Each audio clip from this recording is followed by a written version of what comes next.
Camcat Publishing presents A Misfortune of Lake Monsters by Nicole Wolverton, narrated by Stephanie Willing and Oscar Emmanuel Fabela.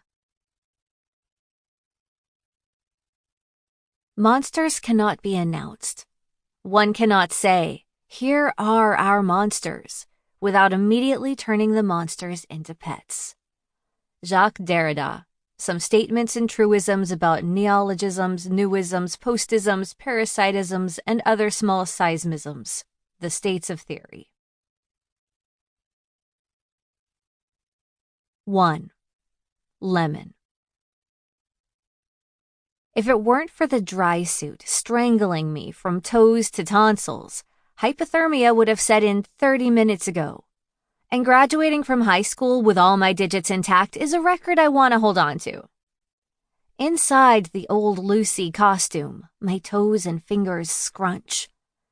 The good news is that I can feel them. Being the gooey human center of a neoprene and latex lake monster burrito isn't my favorite way to spend a Monday night. And here's more good news. Things are about to wrap up. A cluster of shadowy figures is suddenly flitting like moths around the hazy lights on the dock about 200 meters away. That this is what's passing for good news is full-on crap, but whatever. It's go time. A sudden flash of heat in my veins chases away the April cold Lake Lokakoma water, and I clear my throat. It's sandpapered near raw from the oxygen I've been sucking from the tank strapped to my back. "Now, Lemon, it ain't no different than taking a breath on land," is what Pap Paps told me on more than one occasion. He keeps saying I'll get used to it. Like, the longer I'm the super secret old Lucy impersonator, it'll all magically feel normal one day. Nothing about faking a lake monster is normal and ever will be.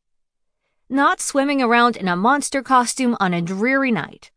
Not hiding behind the boulders at Peter's Island to keep watch for people on the dock. Not constantly lying to my best friends. And definitely not being trapped in Devil's Elbow for the rest of my natural life. The crisp air fills my lungs, even though it feels like it has to claw over broken glass to do so. Best get used to it now instead of wallowing in my misery. Hey, I want to wallow, but I can wallow when I'm dead. Or at least after this impersonation is done. I check the silver dive watch strapped over the iridescent scales on my wrist and calculate how much...